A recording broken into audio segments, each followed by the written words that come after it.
So kind of looking at content, one of the cool things is it seems like this content is going to be way more set up for an adult audience, as at least based on the stuff that I've seen so far and read. What was the theory behind going into that? Because I like that idea, and I wish more esports actually did that. Because I'm sorry, but I'm not a 12-year-old child watching Disney, so. Welcome, ladies and gentlemen, to the Minds of Media. My name is Blake Panashevitz, and today's guest is someone who I've been really looking forward to having on this show for a long time. He's probably done nearly everything you can do in esports. He has been a caster in multiple games, a coach, a team owner, and now a partner for a strategic and creative consulting firm called Theory Craft. Please let me introduce Christopher Mykles, maybe better known as MonteCristo. Welcome to the show. Hello. How are you? I'm good. I'm excited to have you on the show. You have an extensive history, I would just like to say. It's actually really impressive considering I've had Sir Scoots on here too. And I thought he was going to be one of the most, I didn't think anyone could come close. And I've watched some of your background and I am highly impressed doing the research and all the stuff that you've done. It's kind of actually incredible. So it's been a really long road in esports, obviously, and there are very few people, Scoots being one of them, Thorin, these kind of people, Alchemist, that have been here as long or longer than me. So it's been interesting to see this entire industry grow from. I wasn't there at the start, but close to the start. Yeah, you were pretty early on there. So I always like to start off the show pretty easily. I don't know if people know this about you, but you are pretty into board games from what I know. Yeah. So that being said, what is your favorite board game you think that you like to play and why? So I like turn-based games in general. So I like turn-based PC games as well, including I've played every single Total War games since the original Shogun. I like Crusader Kings. I like a lot of the Paradox games. But in terms of tabletop games, I do really love Twilight Imperium, which is, for those of you who don't know, basically the most hardcore board game. It takes about 12 hours to play a game. It's sort of like Settlers of Catan on steroids. So it's a space civilization building game, but you go to war with people, and it is really you're researching all this technology, building ships. It's a very intense game. There's 20 something different factions that you can play as, but it's really fun. So if you're looking for something hardcore, if you're looking for something that I like that's less hardcore, I like some cooperative games like Eldritch Horror. I like Scythe as a more reasonable, shorter strategy game. These kind of things. The card game that I play is Legend of the Five Rings, which is sort of like the harder version of Magic. Nice. Yeah, I love all of these things. Nice. Have you always really been into board games since growing up and stuff? Not really. I think I got into board games when it started, I think the board game industry itself started to blow up. So it's only been maybe the last 5 or 6 years that I've been doing a lot of tabletop gaming. I was more into role-playing games when I was in high school. So I played White Wolf games. I was never really a big D&D fan, but I played Exalted a lot. I DM'd a 2-year-long campaign in Exalted in high school. I played Vampire the Masquerade. Vampire Masquerade is really good. I've never got to play it, but it's great. on my list. I want to play it. So yeah, it's really good. I mean, I just preferred more discrete. So the things that I like about those games is I prefer the D10 system because it's simpler. I want more role playing and less table consulting. So, and I like discrete, fleshed out universes, which I know D&D has some of, but it really doesn't. When you have an entire game that is in one universe, like Exalted or Vampire, there's just a lot more material to work with in my experience. Did you ever play Orpheus or Shadowrun? I did not play Orpheus or Shadowrun, no.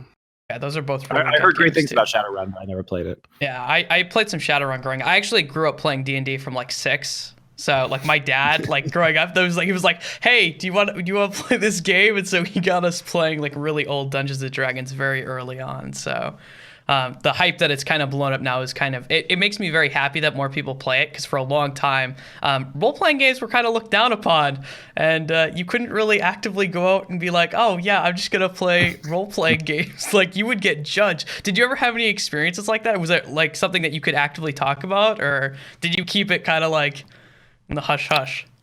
I talked about it. It's just like I talked about any of my other interests. I honestly don't give a fuck and have never given a fuck about what people think about me. So I had friends that I played it with and I just did what I enjoyed, and that didn't really matter what other people thought. That attitude is something that's, I think, very cool about you and unique. This kind of I don't give a fuck attitude towards like basically anything. Like as far as like, I mean, obviously you have people you care about and stuff like that, but it's like if someone doesn't like what you're doing, that it doesn't really matter. Have you always had that kind of growing up? Like, where does that come from? I don't know. I've just been always very aggressive about my opinions. I enjoy fighting with people because I think what can make me difficult to work with for some people is that I will always fight and I will keep on fighting until the end of time. And the reason why I do it is because I have a personal belief that conflict yields a greater understanding. Yeah. And I don't take it personally. I think a lot of people, when they get into an argument, are really committed to, like, emotionally invested in their idea. And I don't really have emotional investments in my points of view. I just have logical reasoning behind why I think a certain way. And so if somebody's able to convince me, I don't really care about being wrong. I appreciate the process that I've learned something and grown as a result of it. But I think that when a lot of people try and talk to me, they perceive me as being super, super aggressive, which I am, but I like people who fight back and who actually challenge me. So I think that sometimes causes some pretty severe conflicts in my professional life, because a lot of people just kind of want to get by and they don't want to really examine why they're doing what they're doing or how it could be better or how it could be different. They want to just punch the clock and get out of there. And I will never stop. So I don't work well with people who have that kind of mentality. Yeah, I mean, you want people who work hard and are going to put in all the work that they possibly can, kind of like you have. I mean, you've done some crazy. I mean, at one point, I remember you were working OGN, you were coaching a team, and you were doing a bunch of other stuff. So you have like an insane work ethic, and I think it's reasonable to say I want people to do the best that they can when they're working with me, because I want to produce the best quality content that we can. Yeah, and I want people to argue with me, and I respect people who challenge me on my own positions, because it forces me to articulate and defend them and figure out if there are any flaws in a system that I've created.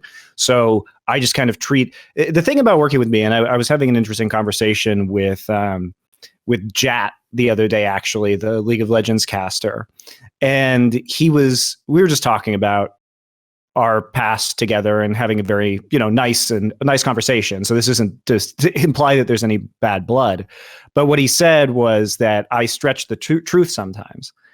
And I said, no, I don't stretch the truth. What happens is when you enter into a conversation or relationship with me, you are playing on my ethical playing field 100% of the time. So you exist in my ethical universe. And so if I will just treat you as if you are playing by my rules. And so that's the kind of way that I operate. And so if you don't like what happens in that universe, you're probably better just not interacting with me. Okay, that's a way to put it. So you grew up in Denver, right? Fort Collins, north of Denver, about 60 miles. So not really a suburb, it's a separate city. Okay, so what was Colorado like growing up for you? Well, I'm an only child, so I am very comfortable being alone because I was always kind of by myself, and I can be alone for very long periods of time. And I enjoy having social interaction that I think is meaningful, but I won't socialize just to socialize, if that makes sense. Yeah. I grew up playing sports, playing video games, spent 15 years acting, and have done probably like 30 or 35 theater productions. That was mostly my activities. Enjoyed reading. What did your parents do growing up?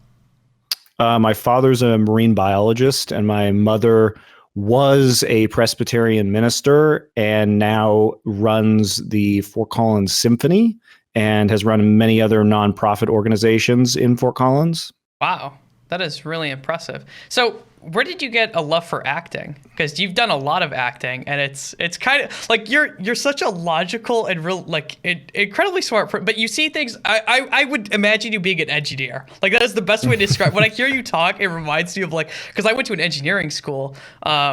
And they talk very much so, like it's steps and like you have this logical process. And I was surprised to find out that you went for English in college and not something like engineering. So I just enjoy literature way more than I can do math. I mean, it's not an issue, but I find creativity much more interesting. And not to say that there isn't creativity in engineering, but I find evaluating art and thinking about the philosophical and thematic elements of these works to be very gratifying.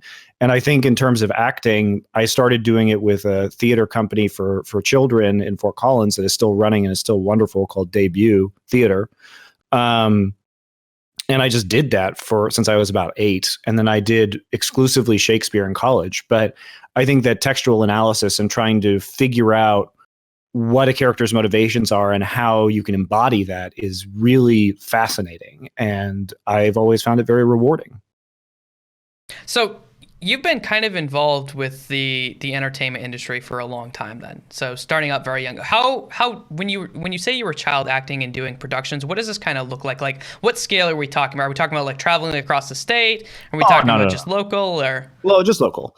I think what's interesting about the theater company that I was in is that it's almost, I did some theater in high school, but I almost did it exclusively with this private company and not with schools. I did a couple shows. I did 2 shows with my high school, but otherwise I was working with this company that gave better training, frankly, to actors than the high schools or other schools were capable of giving.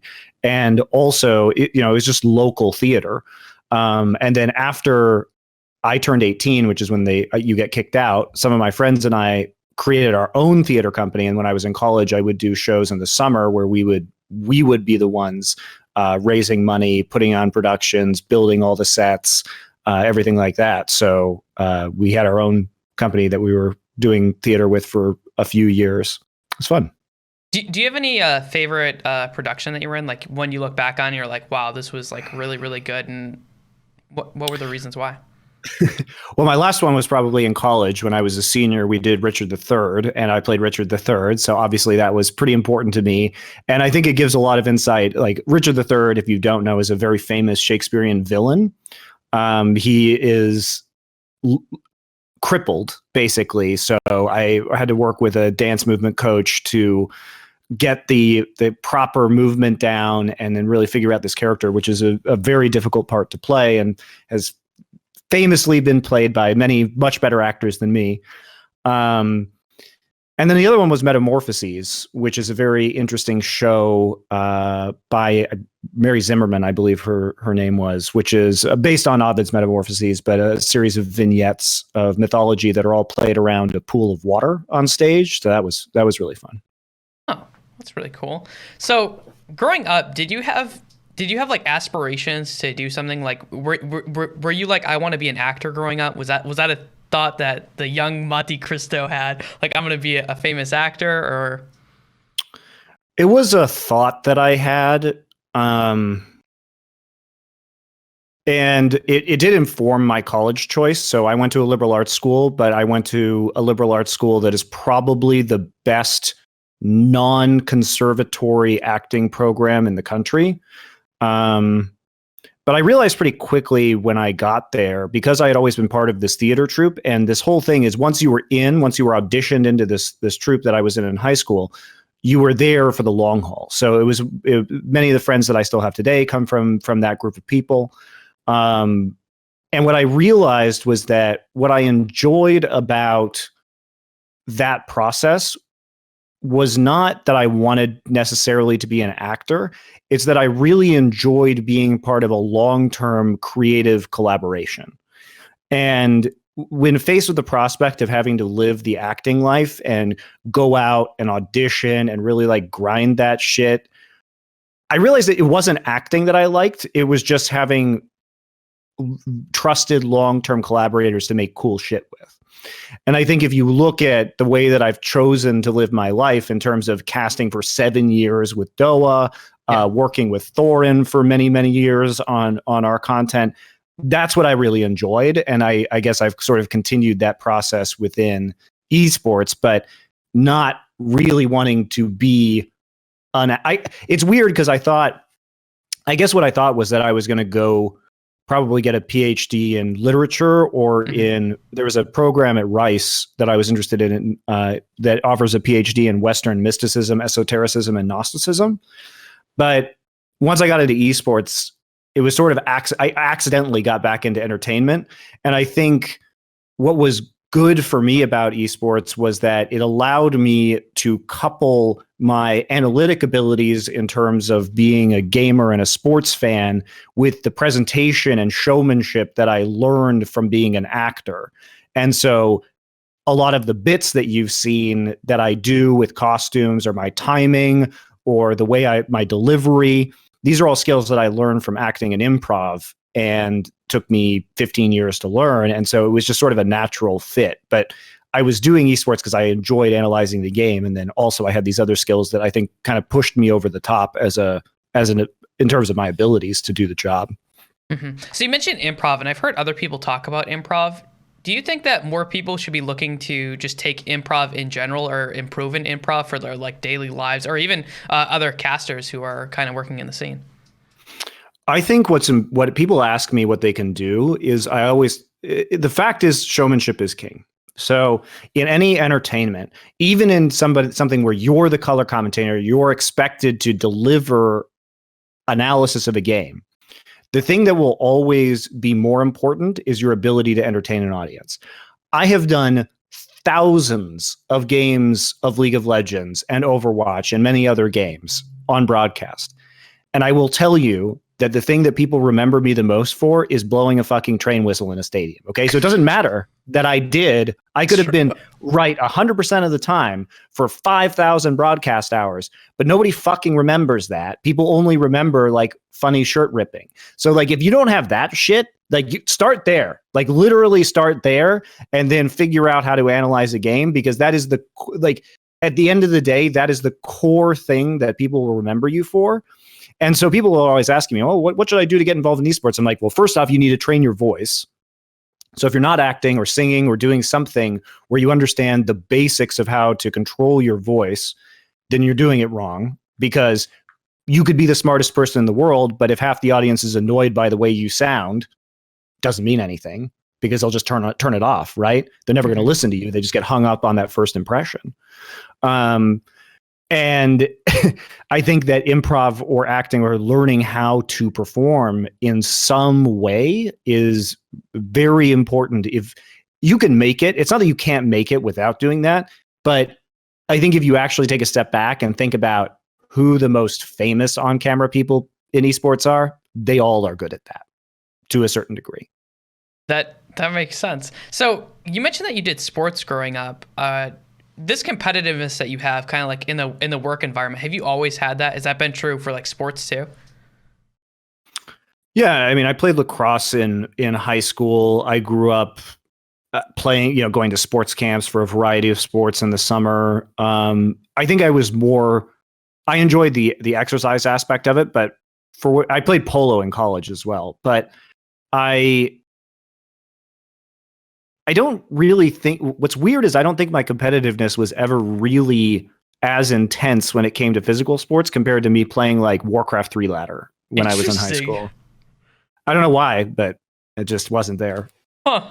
I enjoyed it. It's not that I didn't enjoy it. I mean, I did it I played lacrosse for multiple years in high school, but I just never got quite as focused as when I was trying to be competitive in gaming.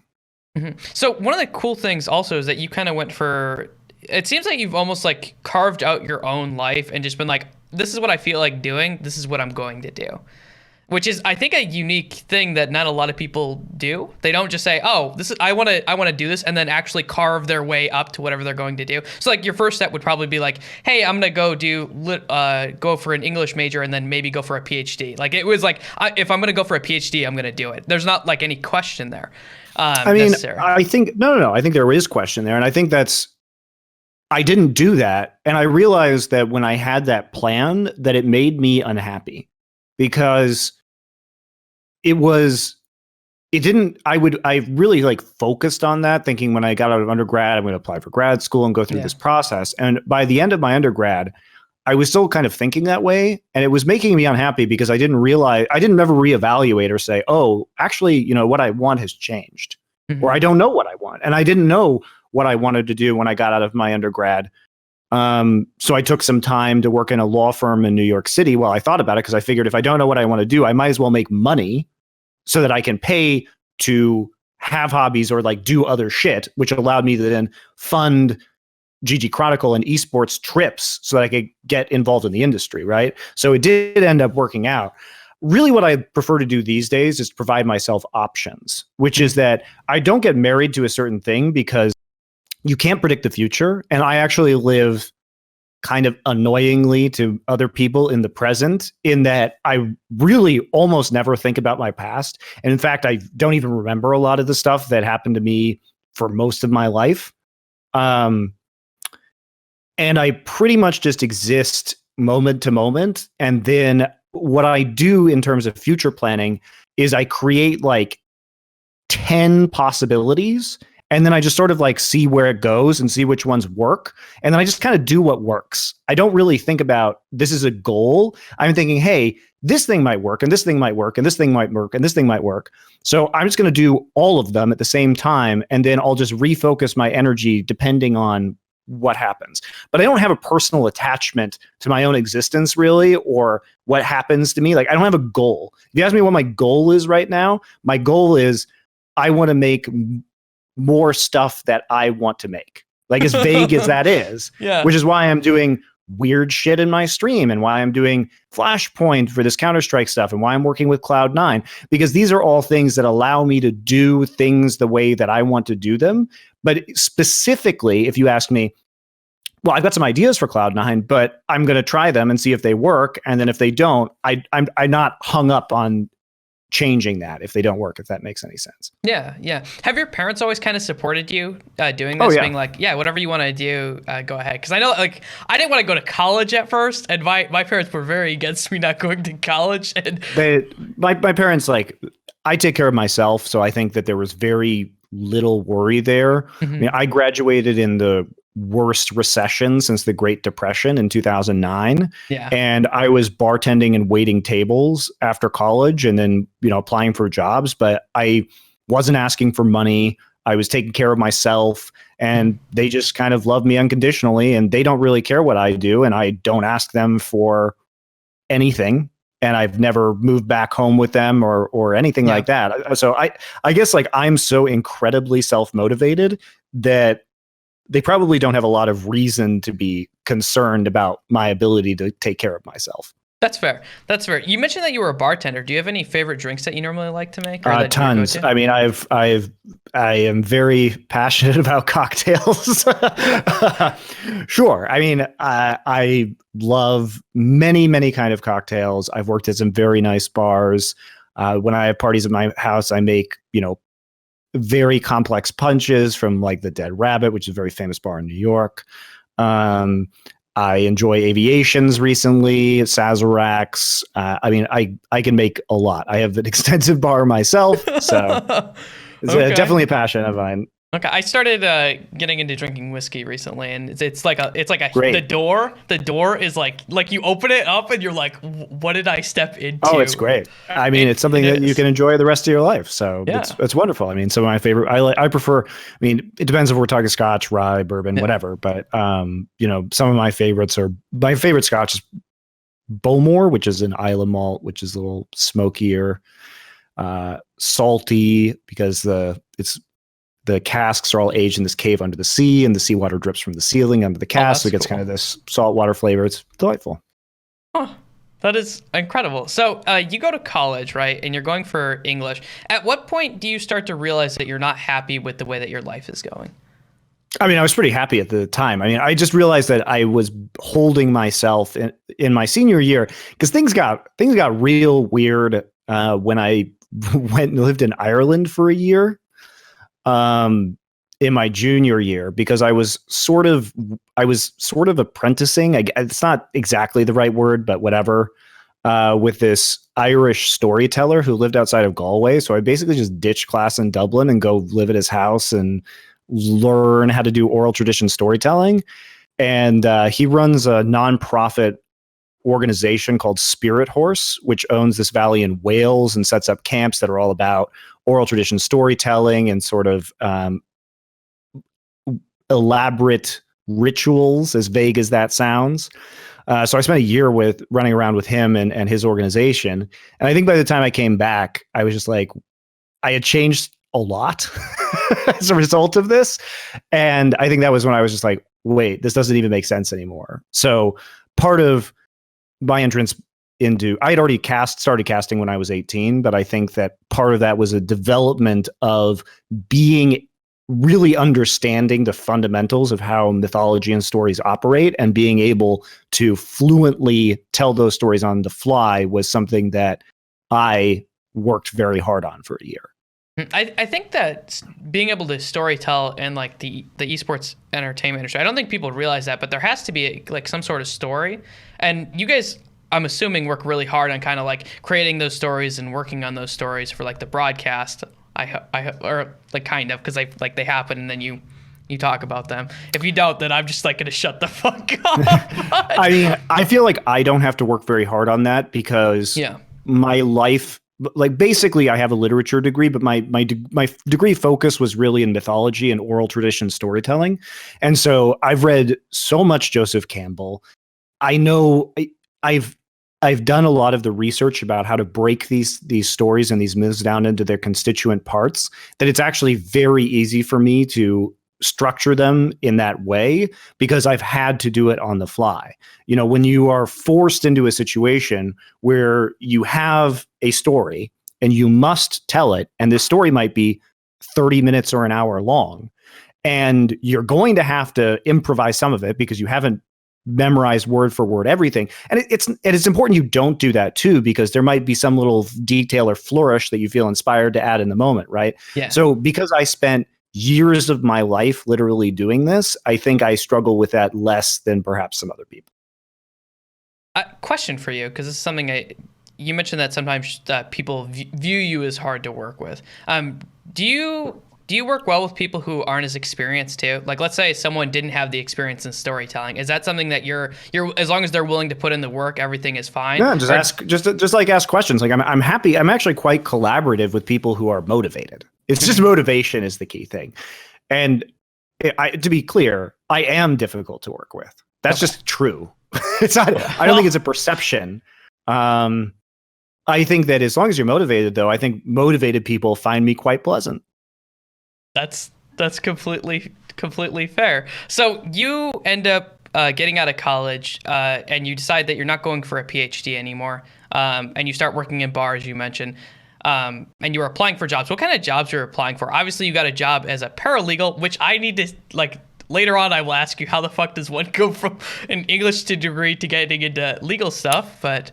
Oh, that's actually really easy. That's a really easy question to answer. The reason why I did that was because I had an English degree, and because in the Northeast, if you've gone to an elite undergrad program like I did, usually the path to law school goes like this: you graduate with a liberal arts degree from an elite institution, and then you go to New York City, where big law exists, and you serve as a paralegal for a couple of years. And then the partners of that firm, who have oftentimes almost always have gone to top 10 law schools, then write you referral letters to law schools as you take the LSAT.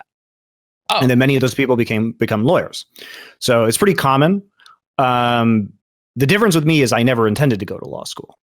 So I started working with a firm that had basically there were four I'm actually, I'm not going to get into the legalese of all of this. It was a small, very elite firm that had broken off. The partners had broken off from big law firms during the recession to cut their rates, and then they kept all their clients. So it was a very small, very intelligent group of people.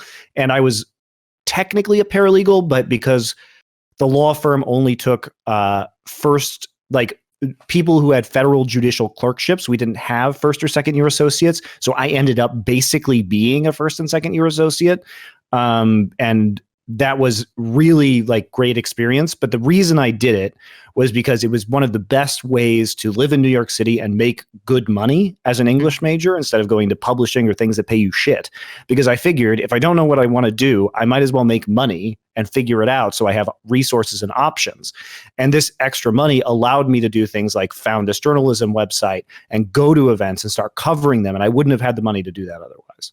Okay. I mean, I guess that makes sense. Did you learn a lot about the like legal proceedings? And I take it from working at this law firm, which I know that owning a business and doing contracts, you learn so much about the law when you have to actually be involved in it. You're like, holy Jesus.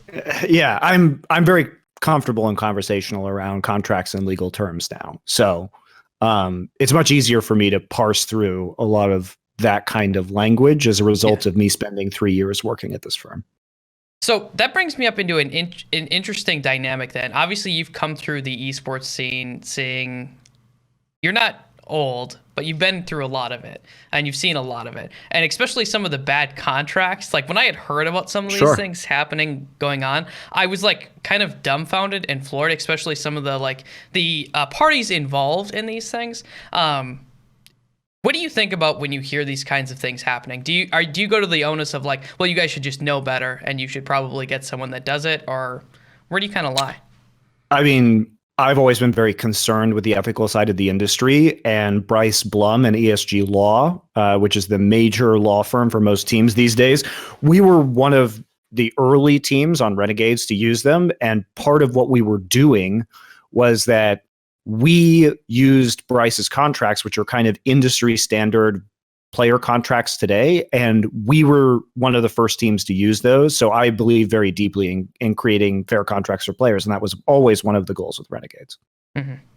Mm-hmm. So kind of looking at getting into esports, you're working at this paralegal firm. Did you know that you wanted to make a career in esports? Was that something like, oh, no, I'm just going to carve this out? Or I didn't even know it was possible. Fun? I didn't even know it was possible. You were just going to events and covering them? So here again, going back, I just do things, and if they work, I continue doing them. I didn't think I would ever get a full-time job, and I wasn't doing it to get a full-time job. Yeah. I was just doing it because I enjoyed it, and I was working and casting MLG, and I was just having a great time. Yeah.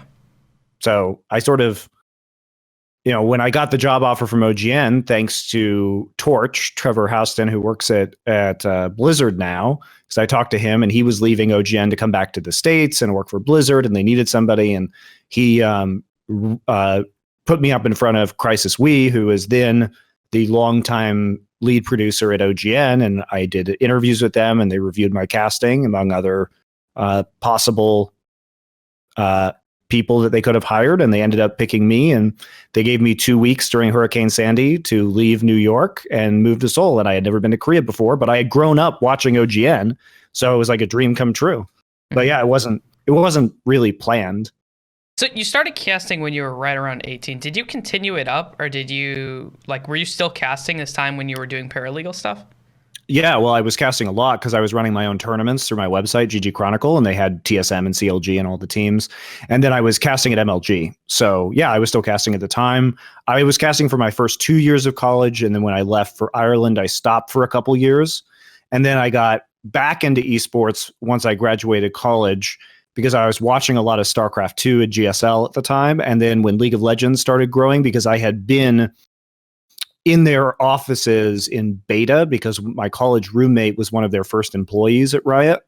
And he invited me after I graduated college to come to LA and basically crash with him for a week and just check out this new game studio, Riot Games, which had maybe like 50 employees at the time. Yeah.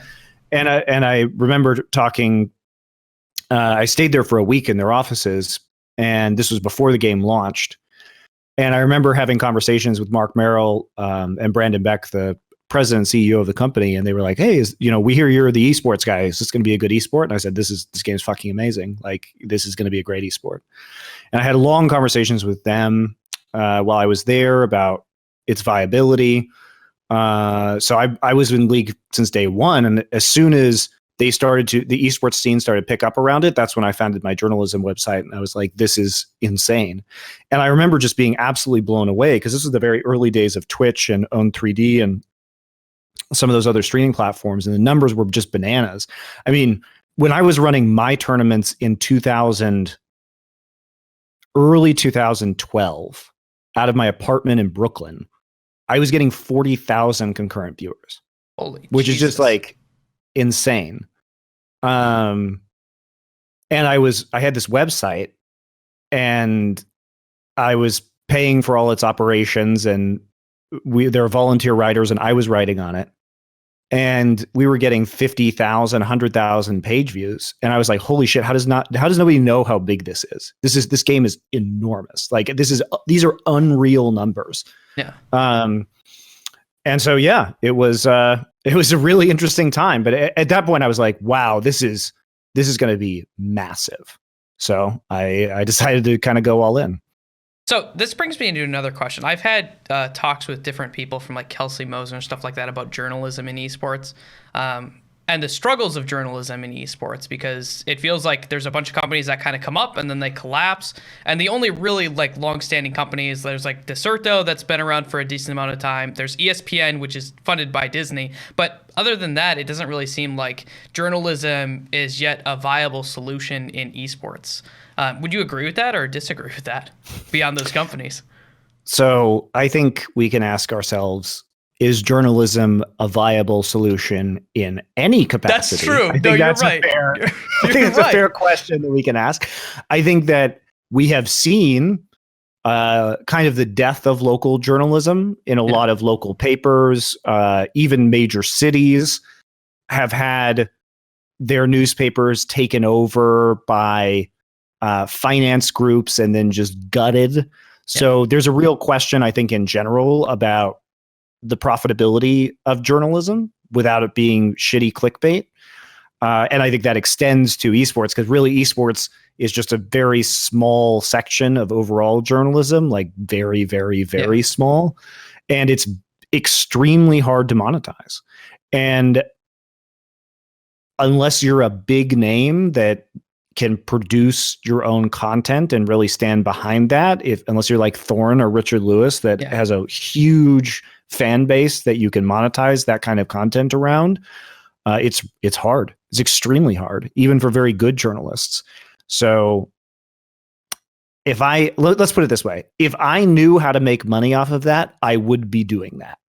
Right. Okay. That's because I tried and I ended up losing a bunch of money. So, and I don't regret it, but that is a very tough nut to crack. So the reason I kind of bring this up is it's almost terrifying, the thought of like not having like journalistic publications, because at least traditionally I would say that like journalism is one of the things that holds people accountable, right? Like reporting on like bad things that people do. And we've seen cases where Richard Lewis has broken news or Jacob Wolf has broken news.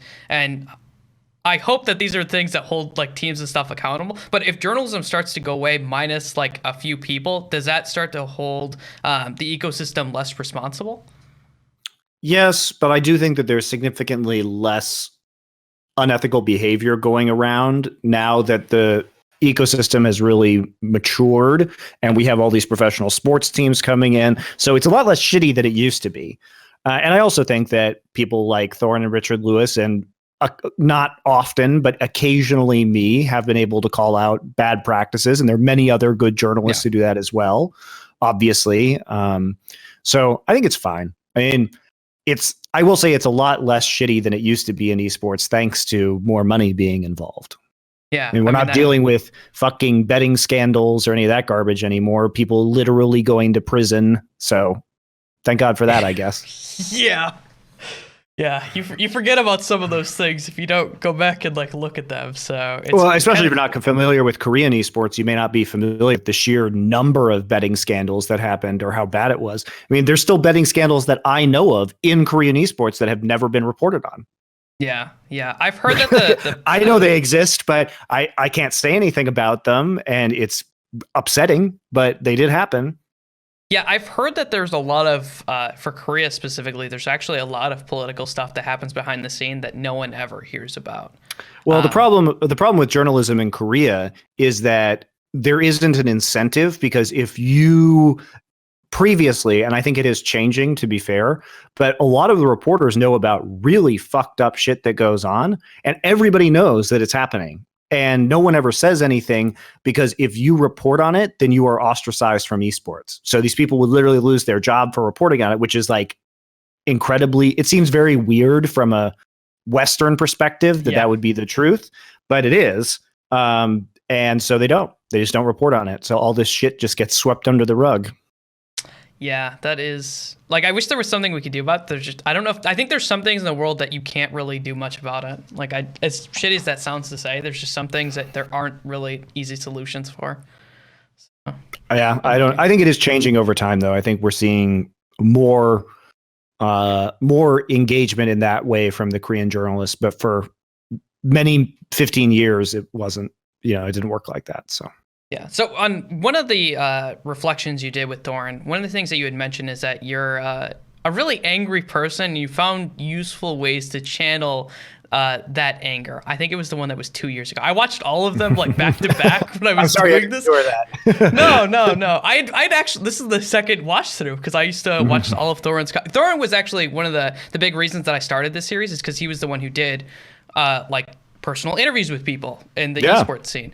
So he was like one of the people that I was like, yeah, this is a person that I kind of like want to model what I'm kind of doing off of. So I watched through a lot of your guys' stuff because of that.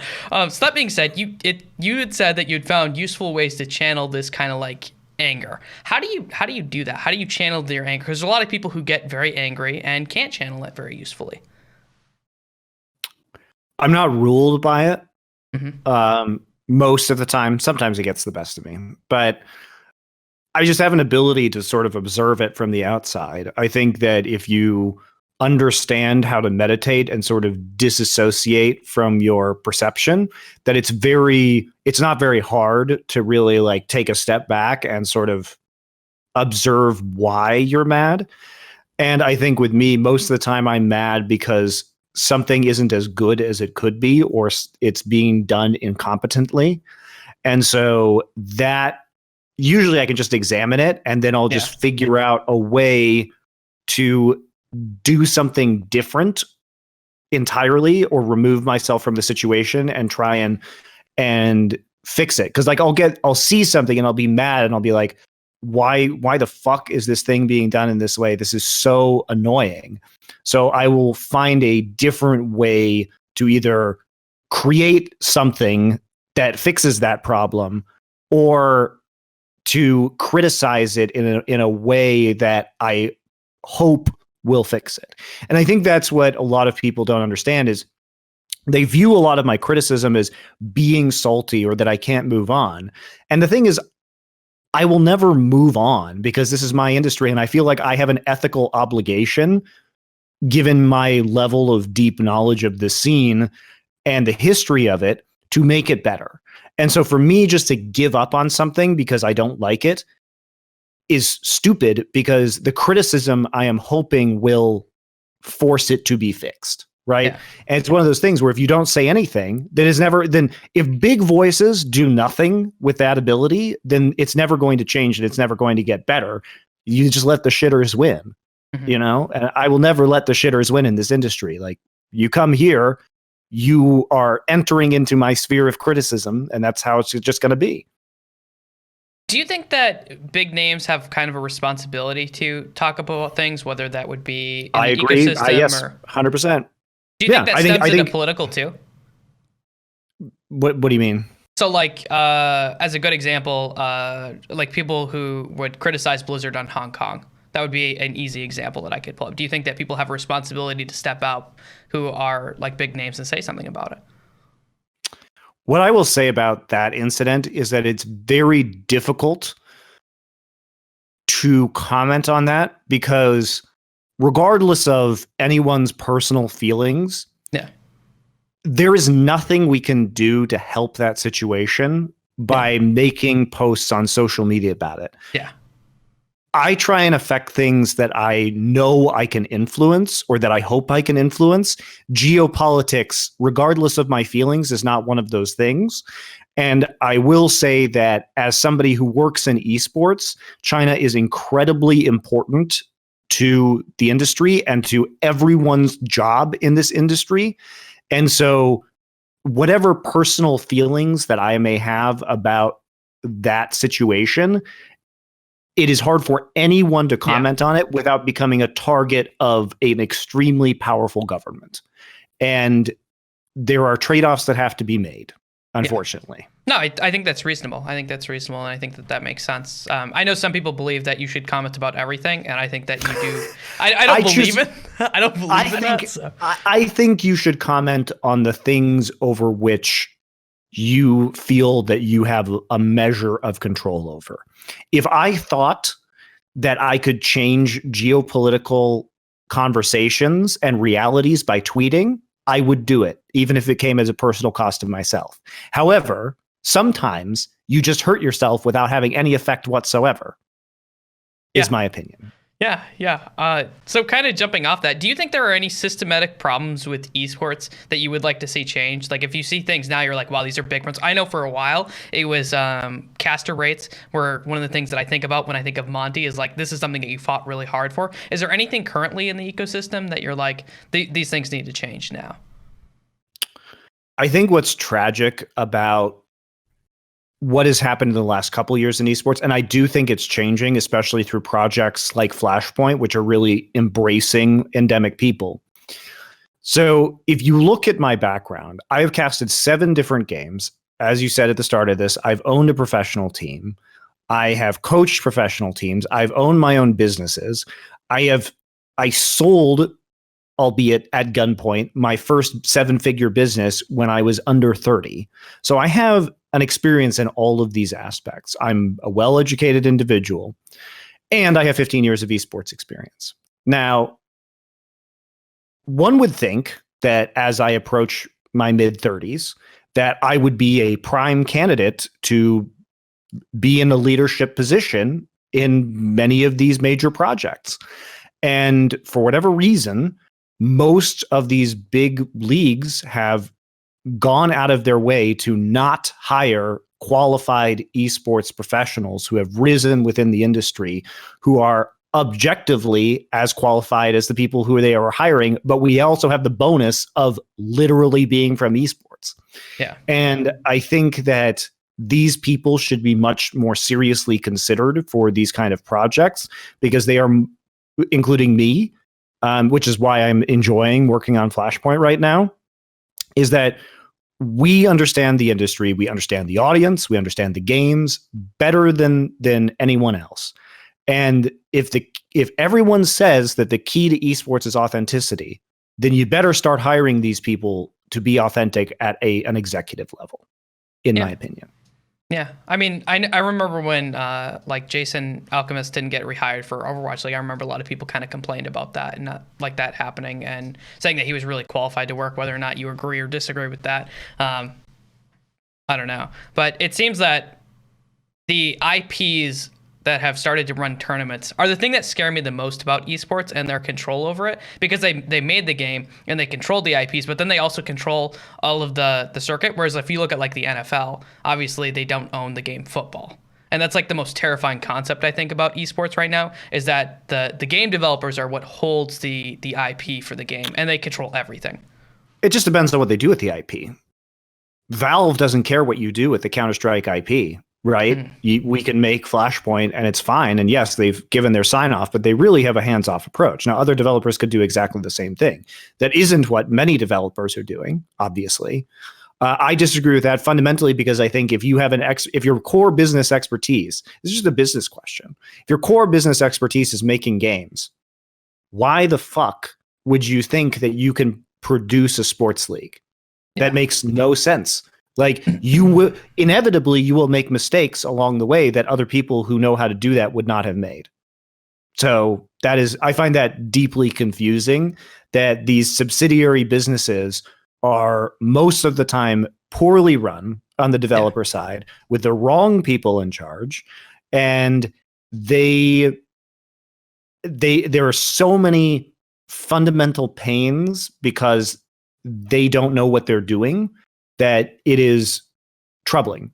And having worked for OGN for 5 years, who was exceptionally good at producing tournaments and running broadcasts, it is very frustrating to see everything that OGN learned over 20 years just be discarded, and these companies have to make all of these really, really stupid mistakes that never have to be made, because if you asked the right people or you hired the right people, they could explain why it was a bad idea in 10 seconds and how they had learned that it was a bad idea, because we don't have to reinvent the wheel. The wheel already exists. Just use the fucking wheel, you know? And that's what's been annoying. That's part of what we're doing with Flashpoint is guess who learned a lot from working with OGN and talking to OGN's producers? Me. We already know from 20 years of OGN production what works.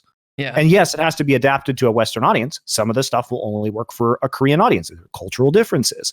But at the end of the day, the way we did the format was we created a format that was an echo of MSL from 2010, 2011 in Brood War with the group selection process, because we know it works and we know it's fucking cool. Why don't we just use it? So we will use it. You know, there's no need to be inventive when you don't have to be. Yeah, I feel like a lot of companies or organizations just want to recreate the email so they can be like special. That's the only thing that like they want to have their own like special little thing, and you don't need your own special little thing. No, like, you don't. Just do something that's good, that works. So exactly. And I think that we've seen the fans. If you look at the relative viewership of Counter-Strike compared to the player base, now Counter-Strike is definitely not one of the most played games. But it is definitely one of the highest viewed games. Yes. And the reason is because when you leave it to its own devices, now there are many reasons. It's a great game to watch. It is fundamentally the best esport to watch from a pacing perspective, from an observational perspective, from a burden of knowledge perspective. All of these things make it great. But the other thing that makes it great is that organically, it has figured out a very good system for running a series of tournaments and building excitement. And that's just something that happened because it was allowed to happen, because in an environment where people had to compete against each other, different tournament organizers and production companies, they had to be innovative, and they had to compete against each other for viewership. If you just create something wholesale and you own the entire market, you never fucking know what could happen, like what would increase viewership, because there's no competition. There's literally nothing else that says, oh, this person's doing something else. Look at their viewership. It's 50% higher than ours. So we're just left with shit, basically. Yeah. So one of the things is you have left Blizzard Entertainment from working with them, and the quote I have is for creative and philosophical differences. One of the unique things is that when you left Riot to join Blizzard, one of the things you were is like they treated you so well, and they were so good, and they paid you more. I think the huge quote that I saw was they paid you more in 2 weeks than Riot did in 5 weeks for the world stage. All true. Working for that. What changed over the 2 years philosophically? Because obviously when you came in, you were really happy. It wasn't 2 years. It was 6 months. It was when Nate Danzer left. That was it. You know, Nate, I like Nate a lot. I think Nate had very interesting goals for the Overwatch League that were overridden by other people. Mm-hmm. I think Nate is awesome. And when Nate left, in my opinion, like a lot of the creative vision behind the league departed with him. Mm-hmm. And there wasn't anything to fill that void, really. I mean, I think you can see that if you literally watch the broadcast this season. I think you can see what is the creative vision of Overwatch League. Mm-hmm. I don't see one. Do you see any shoulder content? No. Do you see any features about players? No. It's just games, and like there's no packaging. There's nothing driving stars. It's not very good, in my opinion, right now. It's not a very compelling broadcast. They obviously just went to YouTube, which that deal could be good or bad. Like, I think that depending on what YouTube said, like, because YouTube's algorithmic power is kind of incredible, because obviously they're owned by Google. And so if you were to sign a deal with YouTube, I could see that being very beneficial for if they were to maybe shift some of your content algorithmically to be in front of more eyes. But if you're not making any content to begin with, I don't think it matters. So I like, we're 2 weeks in. I mean, I can look. I honestly haven't been watching very much, but I've been kind of keeping an eye on it, because unfortunately, as much as I enjoyed my time in the Overwatch League, like I don't have a career reason to watch it right now. So I watch it occasionally for fun, but considering that my content is focused around League of Legends and working with some other projects on Counter-Strike, basically like it is much more useful to me to watch Blast and LCS and LEC and all these other CSGO tournaments. So, it unfortunately hasn't given me a lot of time. I mean, I'm looking right now, and so first off, they did no content for 3 months before the start of the league. They didn't release a single YouTube video. And then I'm looking right now and I see one top 5 plays of opening weekend and like best players at Philly, but there's no like player focused content. There's no features. They're like it's like montages. They made some montages and that's it. I feel like we're watching like individual streamers put up content. That's what it feels like. Like, I feel, maybe people will disagree. I feel like we had frag movies in 2002, and maybe we could move beyond that in terms of how we tell player and team storylines, and maybe we could make some of that content. Maybe. Yeah. I don't really know what's going on over there. Just strikes me as very weird how stripped down the entire experience has become. So they kind of did some backhanded comments towards I would say like a lot of the casting talent who ended up leaving. And I thought that was kind of, then you guys had some back and forth scats a little bit on Twitter, and I think it all kind of resolved I'm going to say kind of right now. Why do you think that happened? Like, why throw shade at a bunch of casters who had worked since literally before the game had been inceptualized, right? Signed contracts with them before the game was even released, right? Brought them in, literally gave up their lives to work on it. Why throw shade at? I was a consultant. I was a consultant in 2017 and 2018 for the league. Yeah. I worked with some of the team owners on how to structure their teams, especially sports team owners that were coming in. I would have phone calls with them to tell them exactly which staff members they needed to hire, how to build out their orgs. As a former team owner myself, I did a lot of consulting on the formats. I did a lot of consulting on creative aspects of the league. I spoke with Nate a lot about various initiatives that I was pushing for. I don't. Now, some of those comments have been walked back as misspoken, so I will take them at their word on that and not assume that they are doing any kind of damage control. But I don't know. I mean, it seems like a very, very weird thing. Yeah.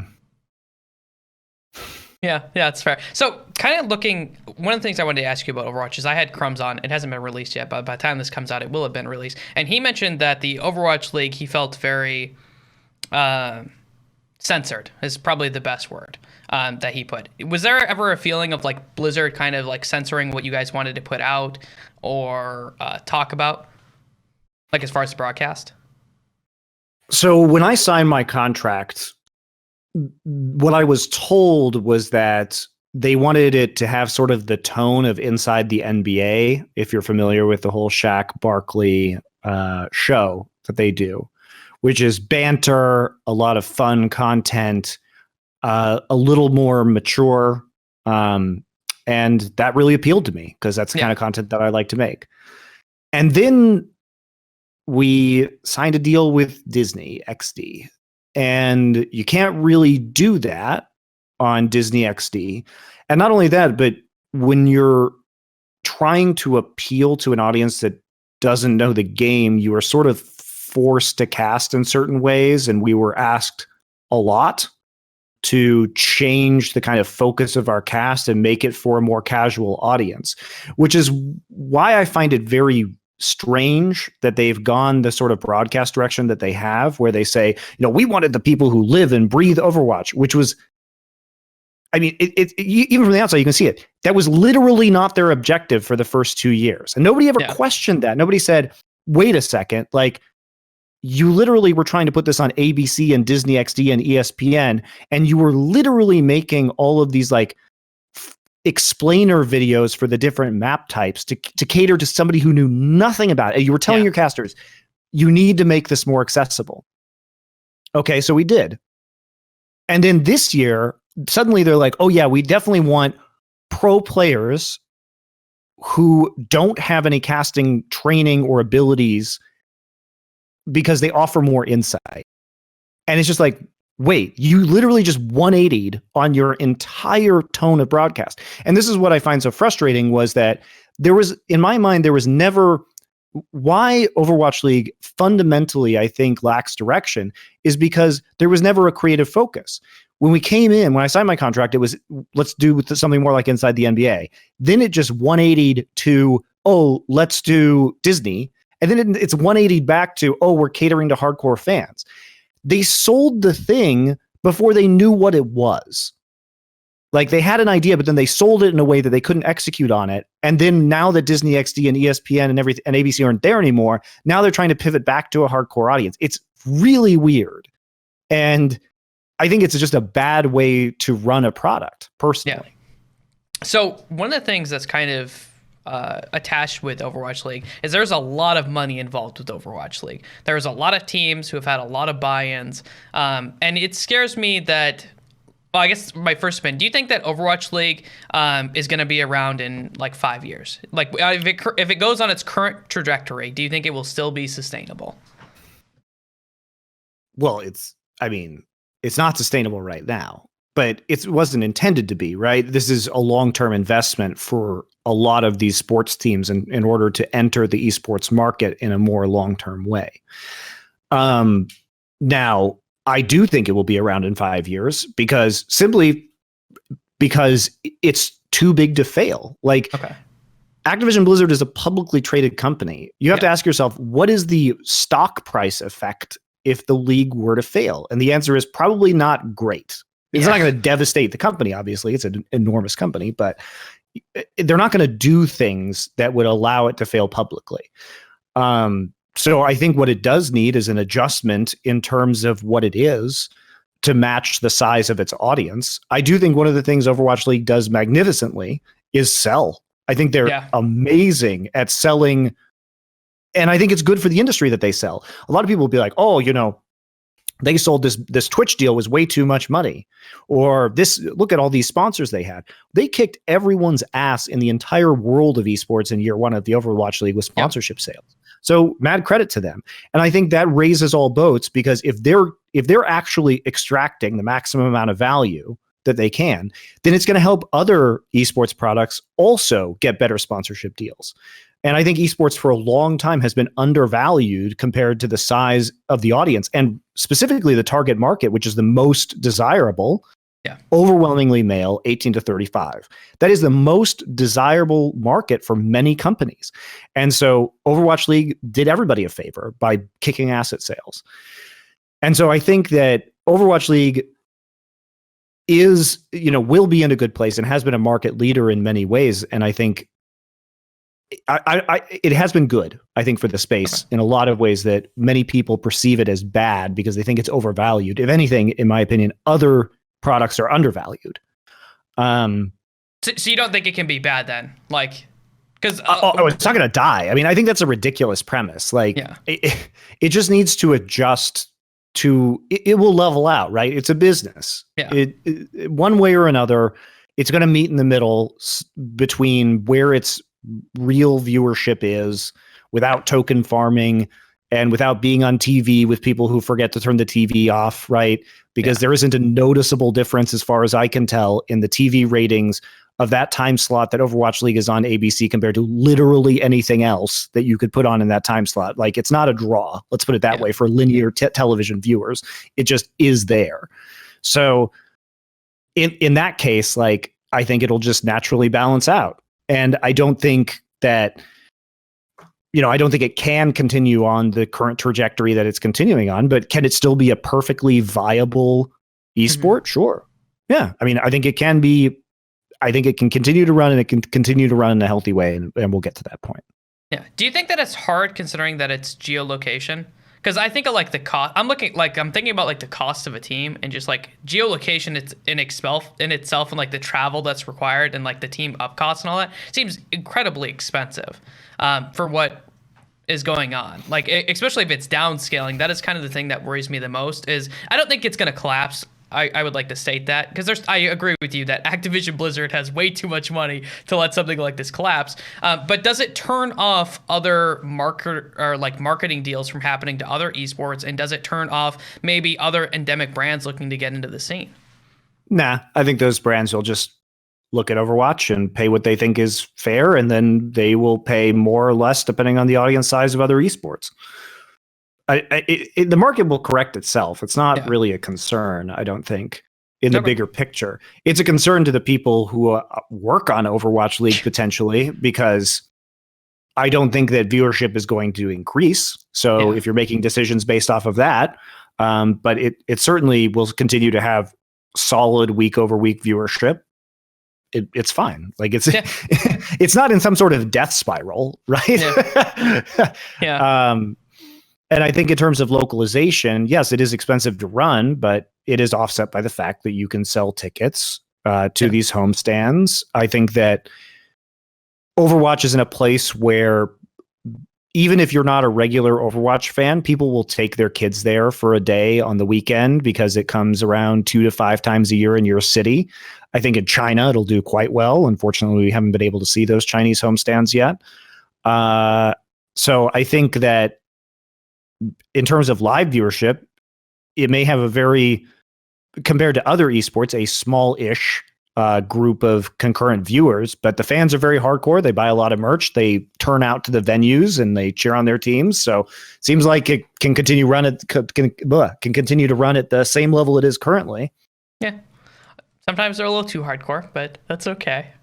That's okay. Sometimes they're scary, but what can you do? Looking at Flashpoint, this is the newest endeavor that you're kind of working on. One of the cool things is actually in one of your reflections, you actually talked about Thorin and you two possibly working together in the future. And one of the things you guys said is you didn't think it would ever happen because he would never leave CS probably, and you didn't know if you would ever get into CS. And look at it, it's worked now. You're both in Flashpoint. What's it like working with Thorin in this professional sense, seeing as it's something you guys have probably wanted to do as far as like casting and working together in that sense?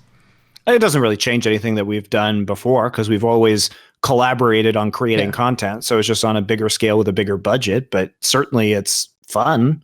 I think he's an extremely intelligent person, and I really appreciate his knowledge of the scene and his ability to help me out in terms of learning more about Counter-Strike. He has an absolutely incredible memory for games and for results and for understanding how to evaluate teams at different points in their professional existences. So he's always a really good source of information if I have questions.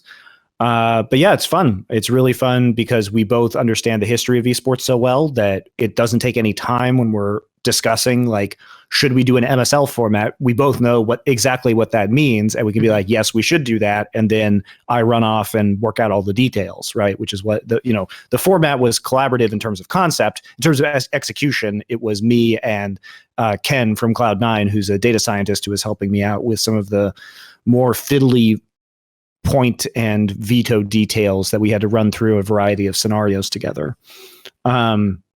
So yeah, it's been, and then Face It obviously helping with some of the standardization of rules across Counter-Strike that I wouldn't necessarily be aware of what a standard sixth tiebreaker is, right, in Counter-Strike, because I haven't read one of the rule books in depth. So that kind of stuff is really fun in terms of content. We both like very similar things when it comes to esports broadcast and the kind of content that we enjoy watching and we enjoy making. So it's good. And it's been very helpful that the owners have been really bought into this process. So kind of looking at content, one of the cool things is it seems like this content is going to be way more set up for an adult audience, as at least based on the stuff that I've seen so far and read. What was the theory behind going into that? Because I like that idea, and I wish more esports actually did that, because I'm sorry, but I'm not a 12-year-old child watching Disney, so...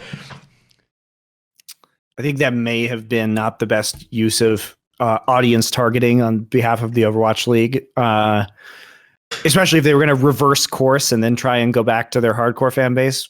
Very weird. I think that for us, it just means that there's been so many things that have tried to cater to all audiences in esports. And to be fair, in the past, if we rewind the clock to 7-8 years ago, many of the people who were fans were 15 or 16 years old. Yeah. However, these people are now in their mid-20s. And I think we should ask ourselves, has the product actually changed that much? Well, every year, more esports fans become and interested in adult content. Yeah. The growing market of people in their late 20s and 30s of esports consumers is growing every single year. And that audience is just going to keep getting bigger and bigger and bigger, because I think many people are still going to be watching esports and into their 80s at this point in time. Yeah. So basically, we're just trying to say we're planting our flag in this space and saying, well, somebody's got to be the first one here to do this in a very serious way. So let's use a game that will never be acceptable for children, that adults really like to watch, that has probably the largest contingent of fans, viewers in their late 20s and 30s. And let's do something for them where we are explicitly not for kids.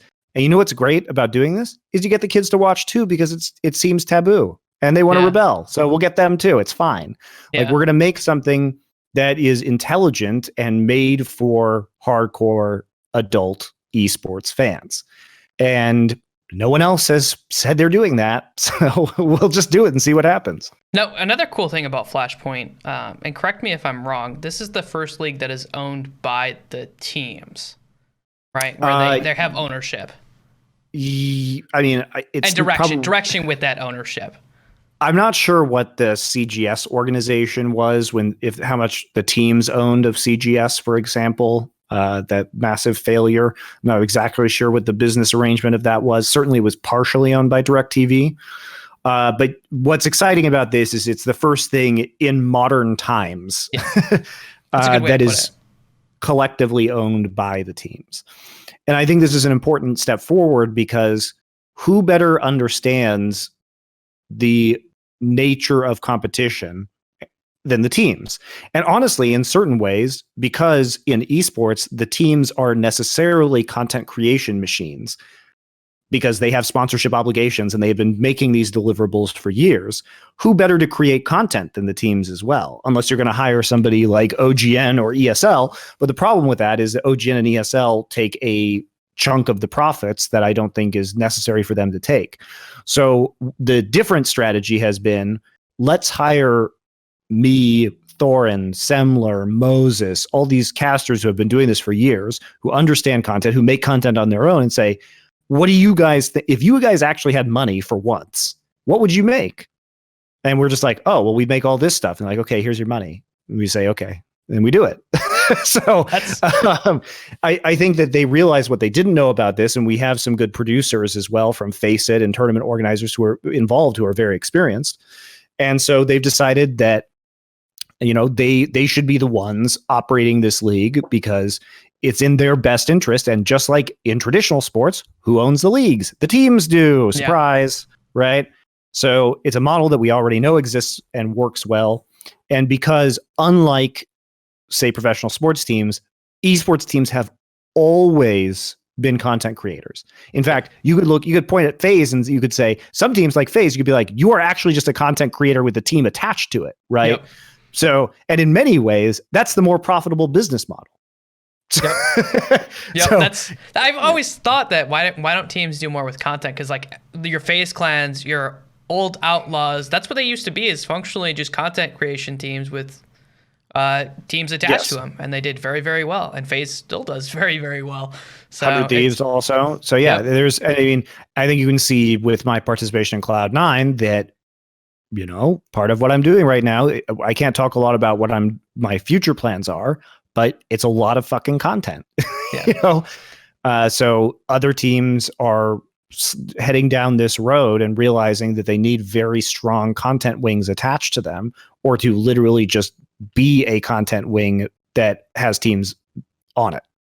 So what exactly is your role with Flashpoint? Because I don't know if it's been publicly stated. Are you going to be doing casting? I know you're doing are you like a content director, or?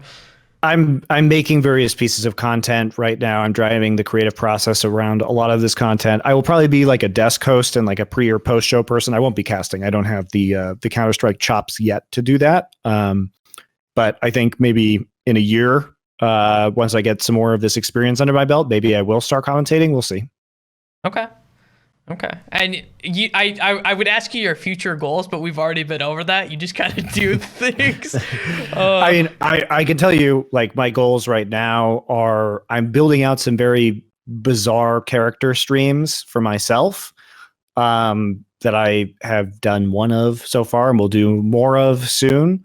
So that's sort of something that I'm testing right now and seeing where that goes. I'm developing many more pieces of content that I'm working on with Cloud9 on, besides just doing Summoning Insight.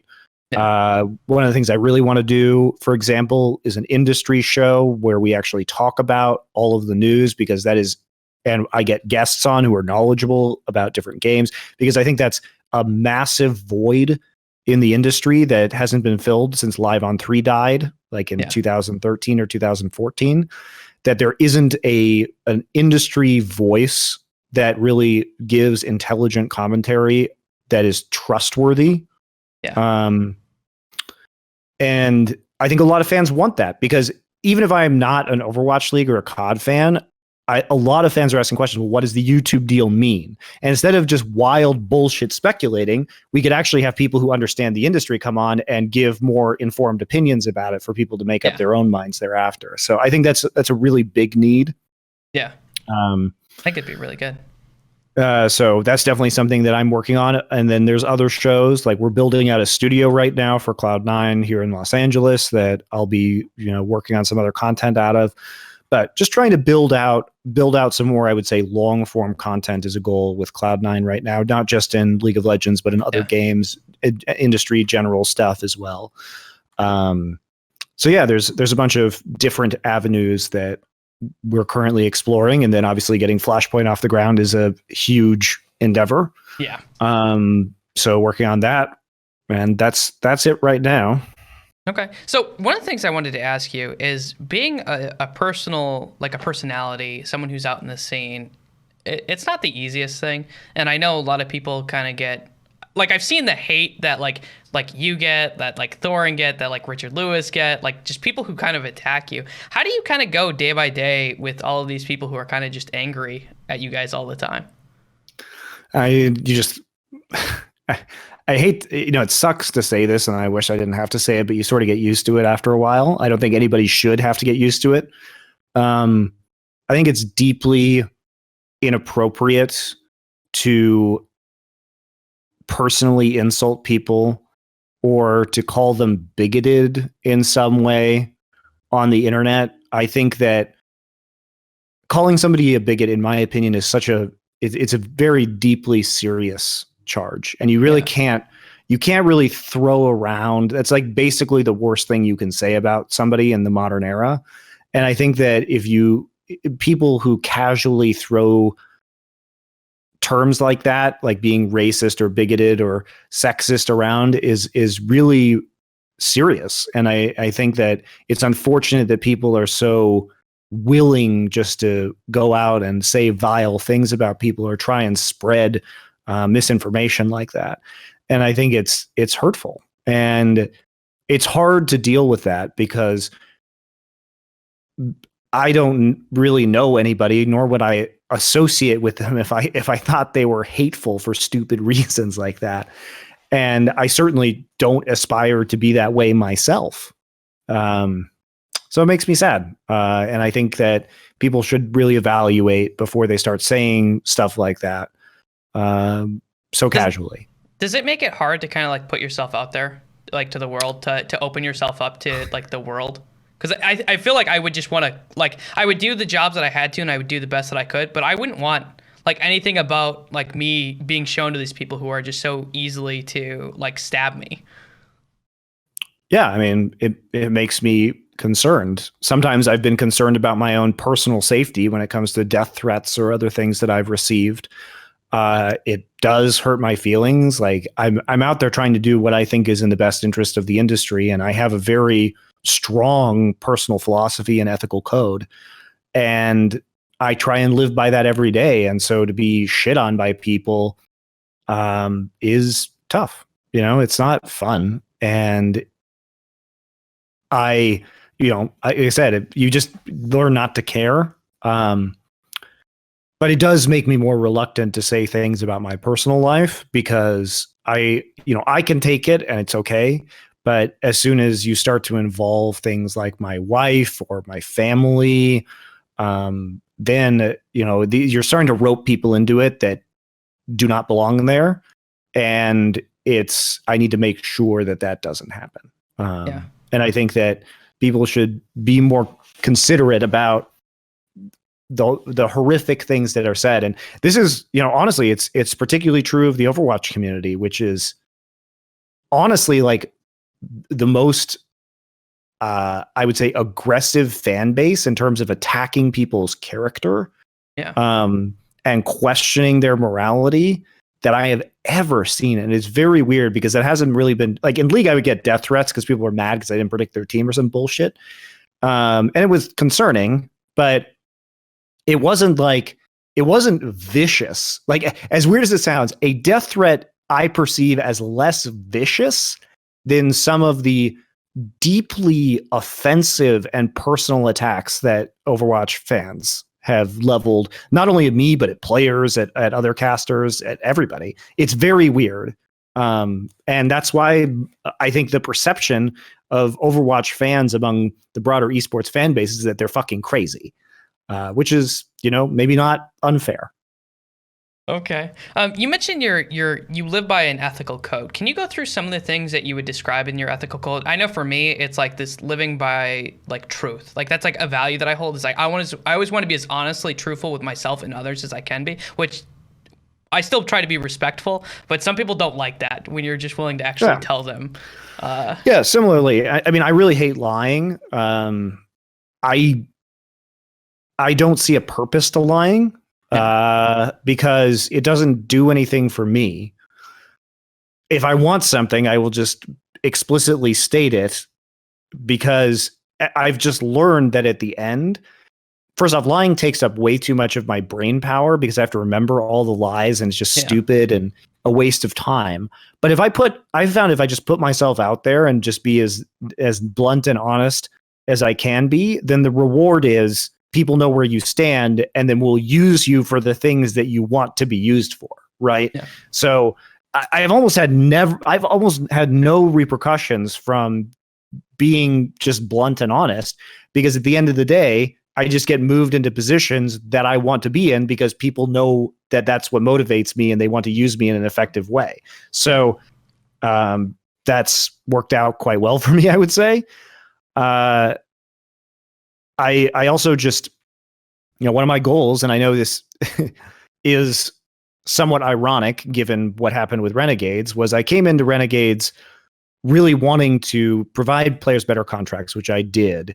And was one of the teams to first offer like sports psychology and that kind of like mental counseling, which I thought was very important. And there were things that I really wanted to change about the way that teams operated with players. Now, Obviously, that didn't happen in exactly the way that I would have liked it to, and I regret some of the decisions that I made as part of that process.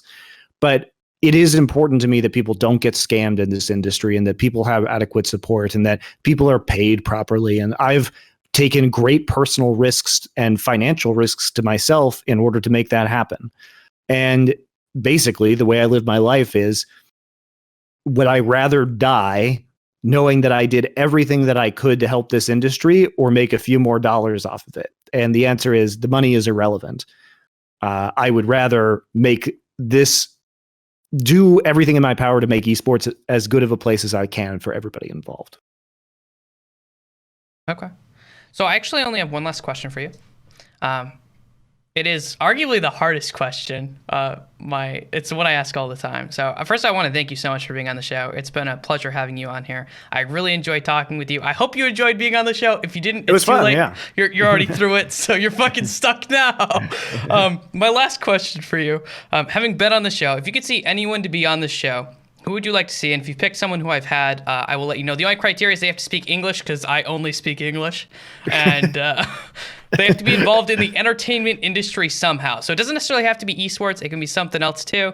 As long as it's the entertainment industry, it doesn't have to be a caster. It could be behind the scenes, in front of the scenes. It could be someone who does business development, as long as they're involved in entertainment. I mean, I think what would be interesting is if you took somebody like Reaperd, the coach of Cloud9, because he now speaks English, and I think he's just a deeply fascinating person, because I've seen his whole career. But I would be very interested in hearing more about his personal life and his upbringing. And especially because he's been involved in League of Legends for so long, and that now that he actually, in 2012, when I met him, he didn't speak any English, and now he's very good at English. So I think his entire journey has been one of not only seeing this industry rise and being a player and then being a coach and traveling all over the world, but also literally integrating into a new culture. I think it'd be fascinating. Okay, awesome. Thank you so much for being on the show. If you have any shout outs, you're more than welcome to give them now. If you don't want any shout outs, I'll close out the show. It's completely up to you. Thanks to Cloud9 and Flashpoint. Okay. Watch my shit. Watch his shit. You heard it here. For everyone out there, this has been the Minds of Media. My name is Blake Panashevitz, and until next time, I hope you all have a wonderful day.